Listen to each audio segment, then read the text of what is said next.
Let's rise for the pledge. I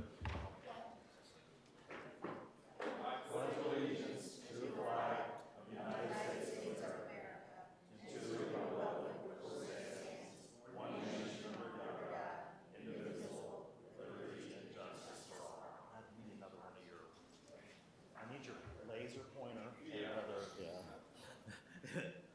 You give us a lesson on that, okay? Welcome to the July 18th Fishers City Council meeting. Let's see where we're at. So many things. All right, so we have no announcements or proclamations, but we do have service awards. So Chief, all right, come on up and take the stage.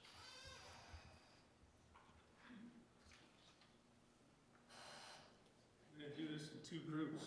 Okay. There's a lot of them. So I thank you for your time. Yeah, I'd absolutely. like to bring forward Officer Gaines, Officer Robinson, Officer Thompson, and Sergeant Doolin. Come on forward.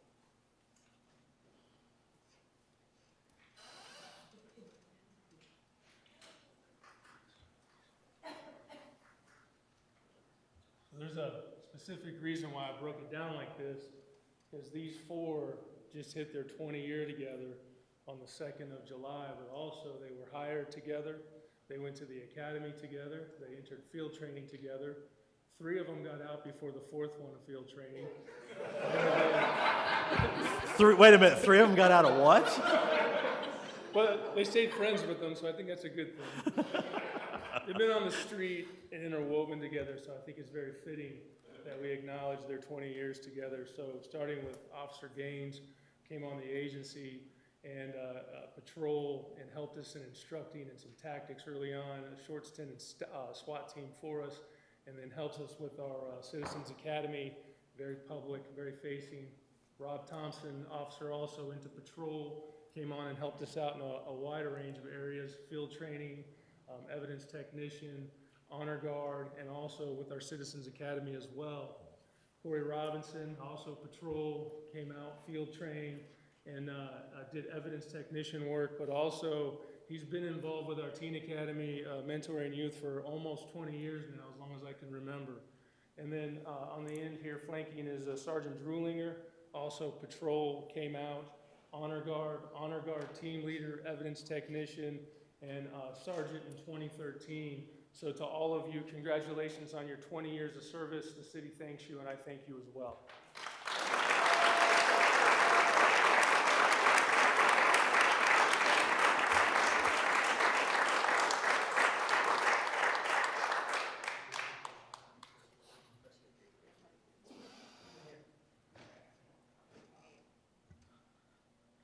I would just like to acknowledge Chief, Chief, oh, go ahead.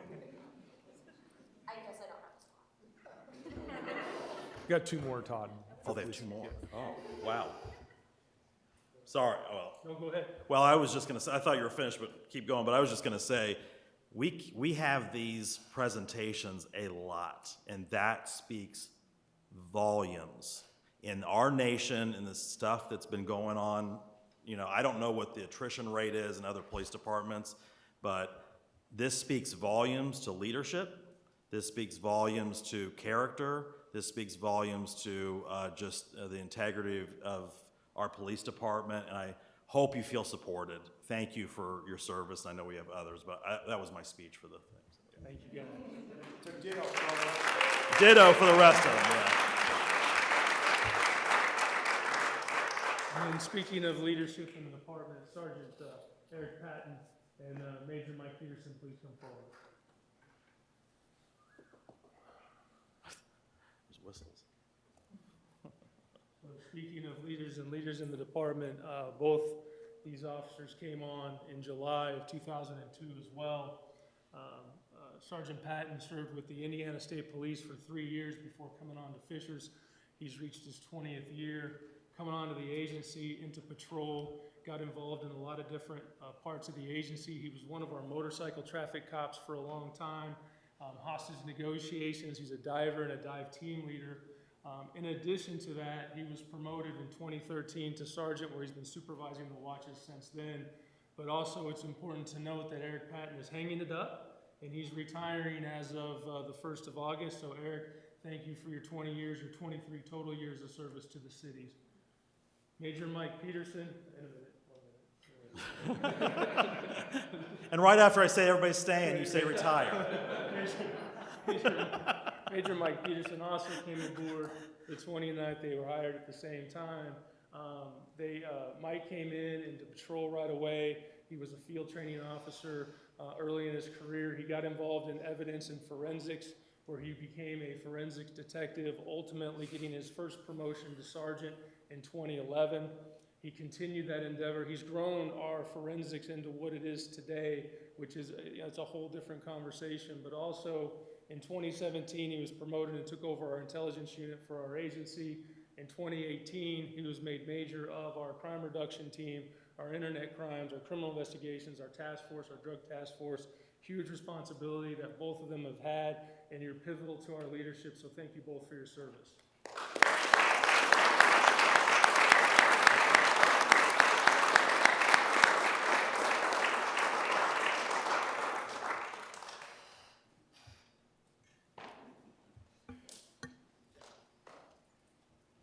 See, Todd, you jinxed us. One of them's retiring. I should have just kept my wife says keep my mouth shut, and I just can't do it, can I? I just wanted to say one thing, Chief Gephardt and the Fishers Police Department. Thank you for everything that you do. I don't know if the residents know that Fishers, the city of Fishers, was recently named one of the safest cities from SafeWise, and for all of what you do. We just thank you for your service, for your commitment. We would not have that award if it wasn't for you and your team, so thank you very much.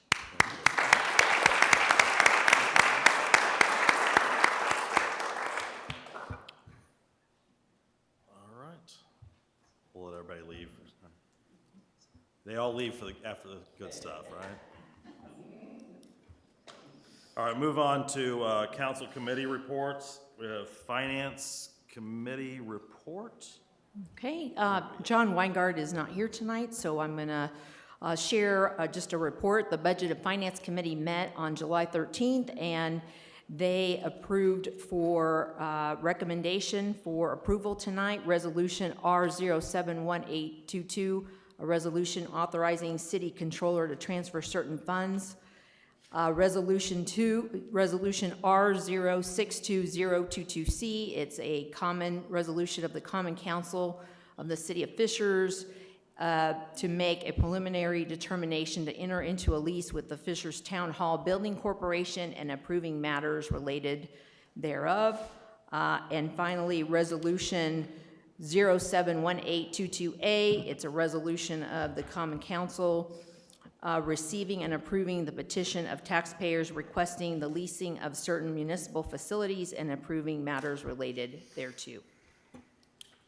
Thank you. And then you want to also share a nonprofit update? Sure. The nonprofit committee met today.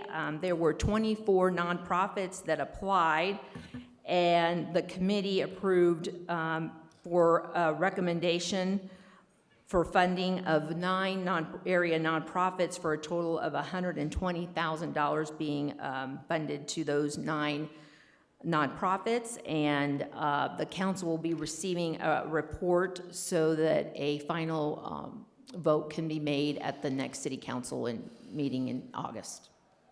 So will that be packaged with the budget, Chris and Scott, or is that just a separate item? It's this separate year's item? budget, that's not for this next year's. That's right, distribution for last year. All right, What they're recommending? Yep. okay, all right.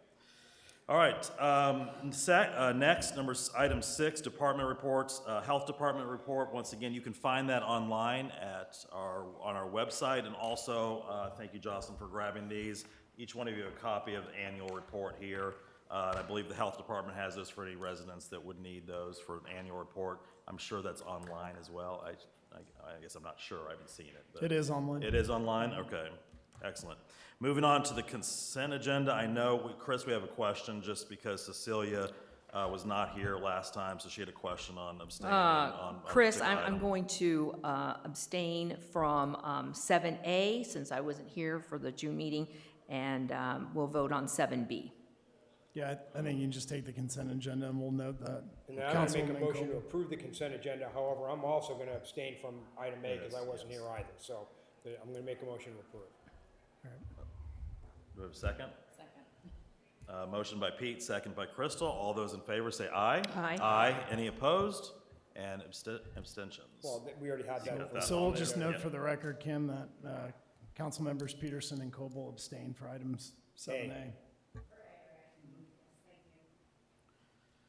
All right, moving on to item 8, R071822B, a resolution approving the First Amendment to an Economic Development Agreement.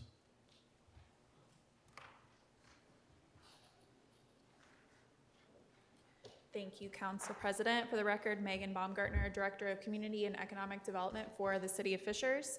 The amendment tonight is for the Maple Syrup Project Agreement. This first came before Council in 2019. It's for a redevelopment project of an currently vacant property along Maple Street. It's the property just south of the parking lot on Maple Street where Fort A. Ray parks. This property was slated to have a 3-story office building, first floor retail. COVID hit shortly after that, so the extension time frame, which we gave them 24 months for the incentives, it was a waiver of fees and the ability to access our on-site stormwater detention system. That expired after 24 months. The developer has come back and is excited to restart the project, is moving forward through all of our internal processes. So this is a request to extend that time frame for another 36 months, which would be effective 36 months from today. Happy to answer any questions. I'll make a motion to approve. Second.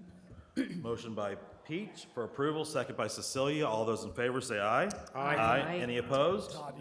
Todd, before you vote, you want to open it up for discussion, just to make sure? Yes, I'm sorry. We have it open up for discussion. Anybody have any Well, questions or I'll comments? just make a comment or ask for clarification. This was an agreement with incentives that was created in 2019. At this point, we're not reopening that agreement or arrangement. We're just, Continuing to the extension of that. So we're amending the effective date. So it previously was effective for 24 months. It's now going to be effective for 36 months starting today. thank you. Yeah, Thanks. and I will say as well that this was unanimously approved by council in 2019. I'm sorry, any other questions or comments? Brad, did you have anything on that? Okay, okay. You guys know giving away the impact fee, the northeast quadrants, county roads, we need the impact fee for roads, so I can't see giving developers impact fees. So let's go ahead and do the vote again, just for the record. We have a motion by Pete for approval, second by Cecilia. All those in favor say aye. Aye. Aye. Any opposed? And any abstentions? All right. Thank you. Moving on to item number 9, R071822A, a resolution receiving and approving the petition of taxpayers requesting this leasing of certain municipal facilities. Thank you. For the record, Lisa Bradford, City Controller. I'm going to talk about the next 2 items kind of in correlation because they're both interrelated but slightly nuanced difference.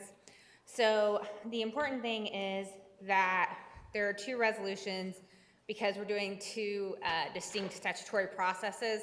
One's related to using property tax for the lease rental revenue bond for the financing.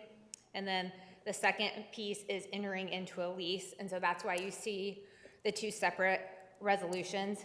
So the resolution accepting the signatures is related to Indiana Code as the fiscal body, the Common Council as the leasing agent is required to receive a petition of 50 or more taxpayers that have been certified by the Hamilton County Auditor prior to entering into a lease for the City Hall project, and is also required to find the need for the project, again, prior to entering into the lease. And so that's what the resolution before you does. And so you see for the record, the 50 or more taxpayers that were signatures that were obtained for this project. And then additionally in this resolution is standard within us to have the reimbursement language. So just in case we incur some expenses prior to the actual closing of the bond and receiving bond proceeds, we are allowed to reimburse what funds we've used from the general fund and replenish the cash reserves for that. Happy to answer any questions. All right, first of all, do we have a motion? Motion to approve. Motion by Pete. Do we have a second? Second. Second by Cecilia. Do we have any, we'll open up for comments or questions, council? Comment, Lisa, could you take a moment and just back up?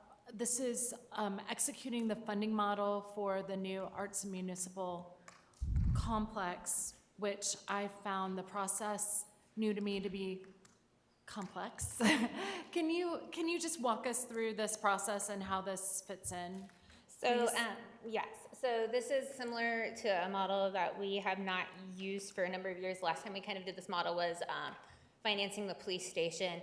And so under the lease agreement with the Town Hall Building Corp., part of that lease structure in Indiana code requires the council as the leasing agent to have and receive petitions from taxpayers that say, yes, there is a need for this project and we want this project. And so that's what this resolution before you does. And then the second resolution, the next one coming up, is the actual adopting a resolution that there is a preliminary determination that need to enter into the lease. So again, they're kind of two separate pieces. One is related to the property tax piece of it, being a property tax bond. And then the second piece is related predominantly to the financing structure with leasing with the Town Hall Building Corp.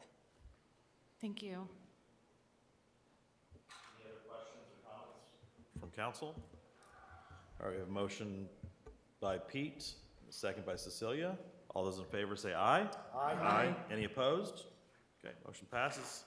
Thank you very much. Moving on to. Todd, for item Yes. 10 now, since Yes. we just approved item 9, so for item 10, we just called the public hearing.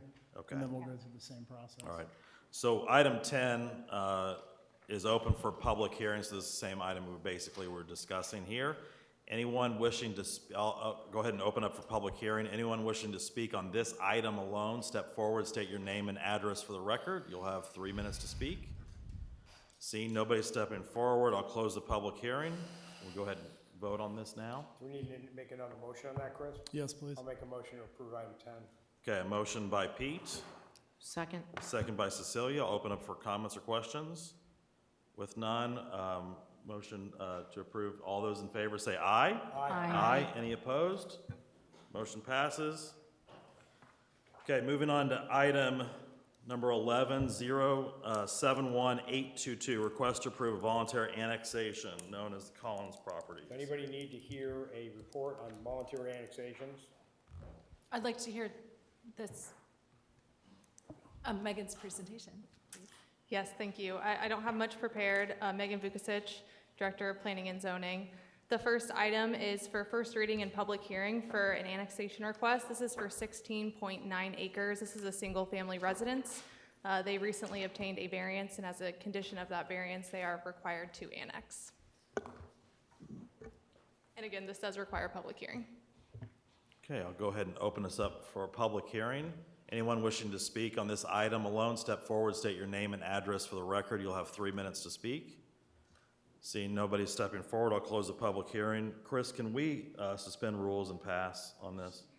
Yeah, I think it's. You can only call for a first reading, the fiscal plan will be Okay. brought. Plan will come next. So Do have it first First reading, all right. Moving on to item 12, 071822A, request to approve voluntary annexation of .8 acres known as FAR property.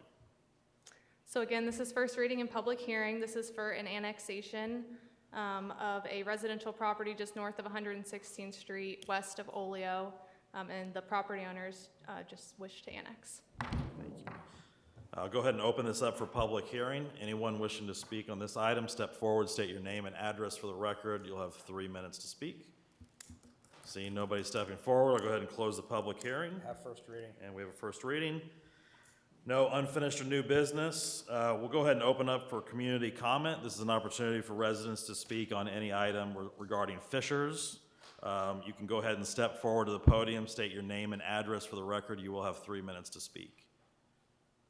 Seeing nobody stepping forward, I'll close community comments. Do we have a motion to adjourn? Motion to adjourn. Just got a second?